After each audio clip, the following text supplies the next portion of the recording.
So for the first girthing, I sacked the horse out first with the lead rope, as I'm doing there. And this, of course, is going to be getting me ready, first of all, for long lining. So the first girth he's going to wear is actually the surcingle, not the saddle itself. I find this much easier. I find the horse finds it easier to accept the surcingle. It's much smaller. There aren't so many things, or there's nothing really flapping about on it.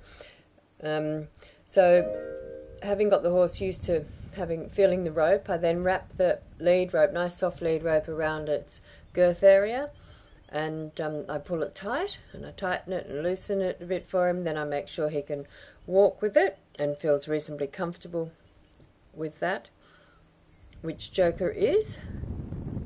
Now I've brought the surcingle itself out, so I need first of all just to sack him out with that. It clinks a little bit. It's got some rings on there for the reins to go through, so it does make a bit of noise. And he's pretty good with that. Of course, I need to do that, from both sides, of course.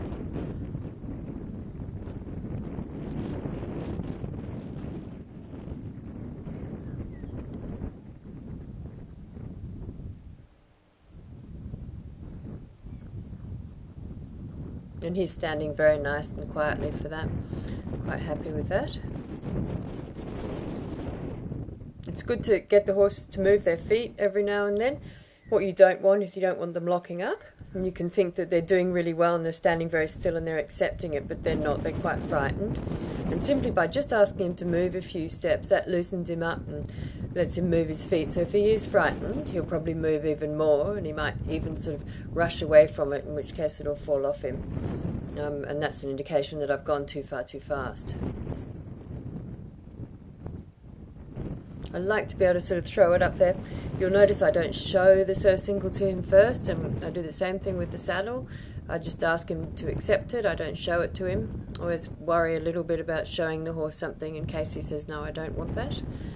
I'd rather he just, thought that, or knew that I wouldn't hurt him. So this is the first time anything has been done up around him. Before, when I sacked him out with the rope, and you've seen this whole bit of video, obviously I didn't actually do it up. Now I want it done snug enough so that it doesn't slide around on him. A lot of accidents happen when people first put the saddle on and they're a bit reluctant to do it up too tightly. Now I need to get out of the way. There we can see why. So I've got that nice long lead rope that I can use as a lariat, and make sure I'm well out of the way before he goes off. And not all horses will buck, but I find about 50% of them do.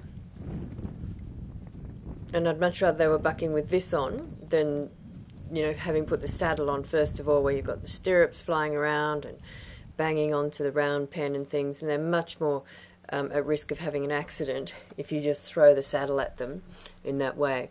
If I had a horse that I thought was going to be a bucker and had indicated that perhaps when I was using the lead rein around its girth area or something like that, I would do this on a long line, like a lunge line, and that would keep the horse off the fence.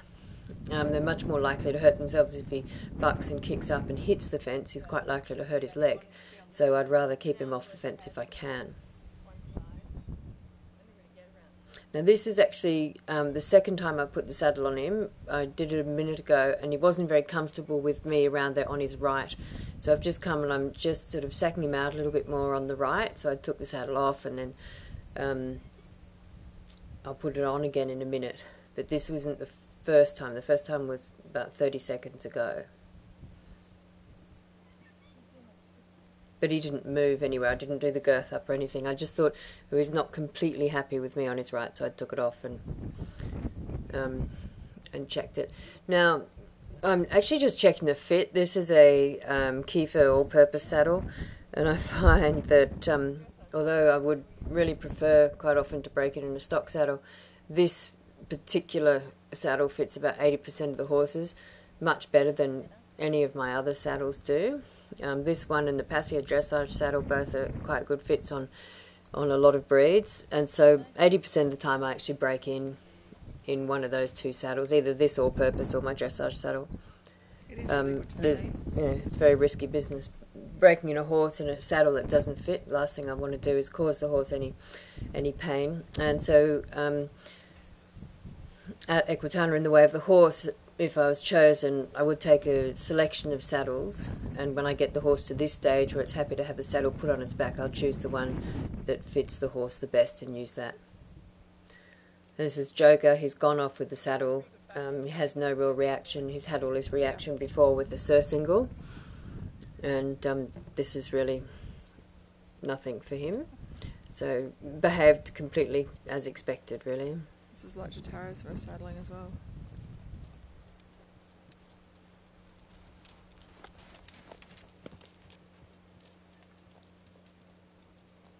So I let him trot around a bit in this. And this is straight after that. I've already taught Joker to move his hips to the fence, and I do a lot of sacking out like this so I can get up above the horse. I think it's a very good idea to do that. Now that he's got the saddle on, I want to be able to practice mounting. I need him to learn to stand still next to the fence while I get on. I never mount from the ground. I do sometimes when I'm starting them because a lot of people like to mount from the ground, so it's important that the horse knows that. I won't probably teach that in the way of the horse. I'm not sure. I'll have to find out whether or not we need to do that. We may need to do that in the skills test. But I prefer to mount either from a block, which is what I teach by putting the block next to the fence, or just mounting them from the fence.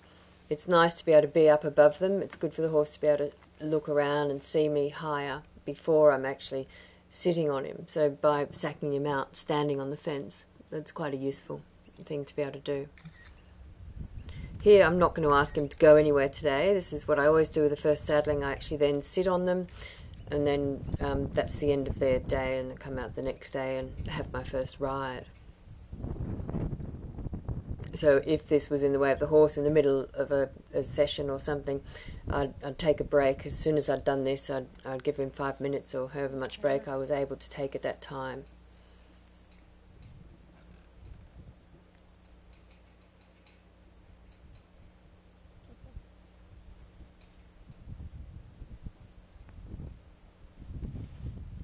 And you can see I don't need the whip anymore to ask him to bring his hindquarters over. He knows when I point to his hindquarters that he needs to move them to the fence, and is standing very nicely and quietly there.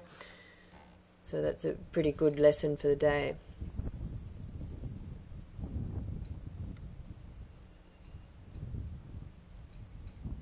You'll notice he stands until he's asked to move off, which is good.